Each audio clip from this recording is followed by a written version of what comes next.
ही साधना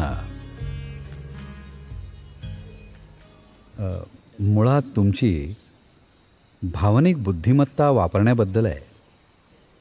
जेव्हा आपण भावनिक बुद्धिमत्ता म्हणतो, आजकाल जगात याला मान्यता मिळाली आहे. खूप वर्षापासून आपल्याला वाटायचं की बुद्धिमत्ता म्हणजे फक्त IQ. हे बघा, हे म्हणजे IQ म्हणजे मी क्यूमध्ये उभा राहतो.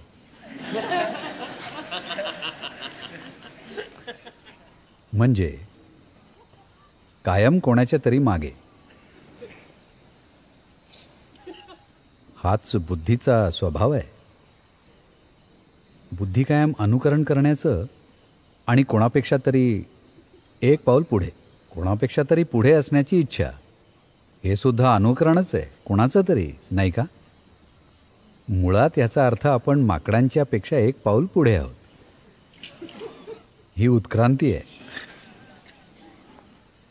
हो ना?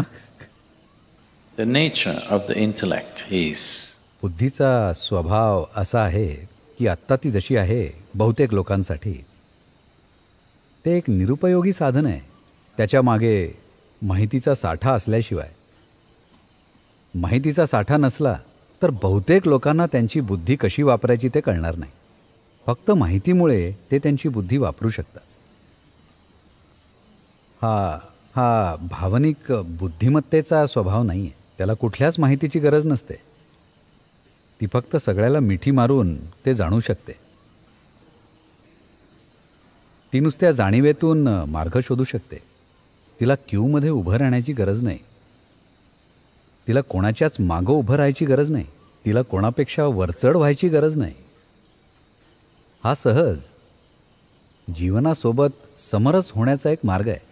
समरस होऊन जीवन जाणणं, विच्छेदन करून नाही. हाच फरक आहे बुद्धी आणि भावनेतला.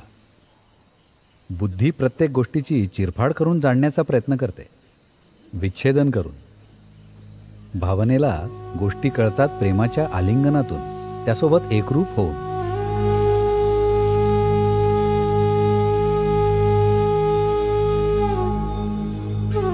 तर ही साधना मुळात तुमची भावनिक बुद्धिमत्ता वाढवण्यासाठी आहे. कारण हा खूप सोपा मार्ग आहे गोष्टी साध्य करण्याचा. जर तुम्हाला सृष्टिकर्त्याचं विच्छेदन करायचं असेल, जर तुम्हाला देवत्वाचं विच्छेदन करायचं असेल तर ती चांगली गोष्ट नाही आहे आणि तुम्ही कुठेच पोचणार नाही तसं करून. उत्तम मार्ग म्हणजे प्रेमाने मिठी मारणं. जेव्हा तुम्ही कोणाला तरी मिठी मारता तेव्हा तुम्ही स्वतःला सुद्धा आलिंगनात सामील करत असता. नाहीतर ते होणार नाही. फक्त मीच तुला मिठी मारणार, तू मला मिठी मारू शकत नाही, हे असं काम करत नाही. जेव्हा मी आलिंगन देतो तेव्हा मी सुद्धा आलिंगनात सापडतो. तर हा एक मार्ग आहे देवत्वाला मिठी मारण्याचा, त्याचं विच्छेदन करण्याऐवजी. तर साधना ही मुळात याबद्दल आहे. भक्ती म्हणजे फक्त एवढंच. भक्ती ही दैवत्वाचं विच्छेदन करण्याबद्दल नाही आहे. ती दैवत्वासोबत नाचण्याबद्दल आहे, त्यासोबत एक होण्याबद्दल आहे. मुळात तुमची भावनिक बुद्धिमत्ता वाढवण्याबद्दल आहे, ज्यामुळे तुमची चांगलं जगण्याची क्षमता ही कोणापेक्षा तरी पुढे असणे यावर अवलंबून नसेल. तुमची चांगलं जगण्याची क्षमता ही तुमच्या सहज स्वभावामुळे असेल. तुम्ही कोणापेक्षा वरचढ आहात हे सिद्ध करण्याची गरज नाही आहे, की तुम्ही कोणापेक्षा तरी श्रेष्ठ आहात. प्रयत्न करण्याची गरज नाही आहे कोणापेक्षा तरी पुढे जायची. हीच भावनिक बुद्धिमत्ता आहे. यामध्ये श्रेष्ठ कनिष्ठ असं काही नाही आहे. यात एकदा बुद्धीनं यात प्रवेश केला. जर म्हणालात प्रेम, कोण सर्वात जास्त प्रेम करतं, असं काहीच नसतं. मी ध्यानलिंगावर जास्त प्रेम करतो की तुम्ही ध्यानलिंगावर जास्त प्रेम करता. या कासवावर जास्त प्रेम करतो की तुम्ही या कासवावर जास्त प्रेम करता. मी या माकडावर जास्त प्रेम करतो की तुम्ही या माकडावर जास्त प्रेम करता. कोणीच हे ठरवू शकत नाही. कधीच कोणी हे समजावून सांगू शकत नाही की ठीक आहे, हा माणूस जास्त प्रेम करतो ह्या माणसापेक्षा. असं कधीच नसतं. प्रमाण लागू होतच नाही. भावनिक बुद्धिमत्तेला जेव्हा प्रमाण लागू होतच नाही, मग कोण वर कोण खाली हे नाहीसं होतं, मोठं आणि लहान नाहीसं होतं. जीवन ते जसं आहे तसं बनतं.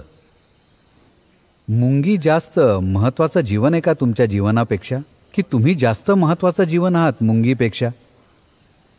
जर तुम्हाला वाटत असेल की तुम्ही जास्त महत्त्वाचे आहात, तर तुमची बुद्धी अजून विकसित झाली नाही आहे. तुम्हाला समजलं नाही आहे की मुंगी तिच्या जीवनाला तेवढंच महत्त्वाचं मानते जेवढं तुम्ही तुमच्या जीवनाला मानताय, कदाचित जास्त. तिला तुमच्यापेक्षा जास्त हातपाय आहेत, कदाचित जास्त उपयोगी गोष्टी करते, तुमच्यापेक्षा जास्त नियोजनबद्ध आहे. आणखीन अजून काय माहीत नाही, कदाचित त्यांची लोकसंख्या जास्त आहे. जर तुम्ही त्यांना मतदानाचा अधिकार दिला तर त्या दणकून जिंकतील.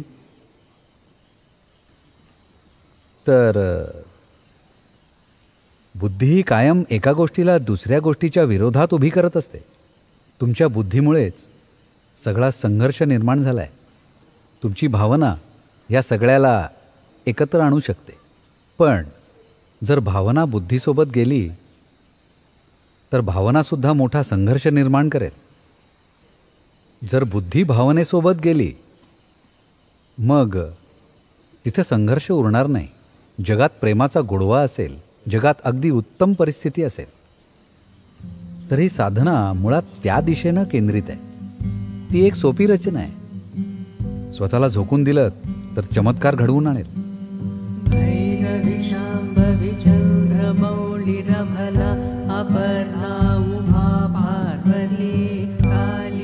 अनेक लोकांना हे कळत नाही की इतकी सोपी गोष्ट, इतकं मोठं काहीतरी करू शकतं एखाद्या मनुष्यासोबत, कारण ते त्याचं विच्छेदन करून आत पाहतात. जर मी तुमचं विच्छेदन केलं आणि बघितलं, असं म्हणूया की तुम्ही एक मोठे गायक आहात. अरे वा, काय छान गाता तुम्ही, बघू दे तरी मला तुमच्या घशामध्ये काय आहे ते. आणि मी जर तुमचा घसा कापून आत पाहिलं तर मला कुठले स्वर सापडणार नाहीत, कारण जीवन अशा प्रकारे काम करत नाही. तर विच्छेदन करण्याची वृत्ती तुम्हाला अशा ठिकाणी घेऊन जाईल जिथं सगळं काही अर्थहीन होऊन बसेल. जर तुम्ही जीवनाच्या प्रत्येक पैलूमध्ये तुमची बुद्धी वापरत बसलात तर सगळ्या गोष्टींचा फक्त एक अर्थहीन कचरा बनेल. आणि नेमकं हेच घडतंय बुद्धिवादी माणसाच्या जीवनात. सगळं काही निरुपयोगी आणि अर्थहीन वाटू लागतं. पण जर तुम्ही तुमच्या भावना वापरल्या तर सगळं काही मौल्यवान आणि सुंदर बनतं. प्रत्येक छोटी गोष्ट, गवताचं पातसुद्धा कविता बनते.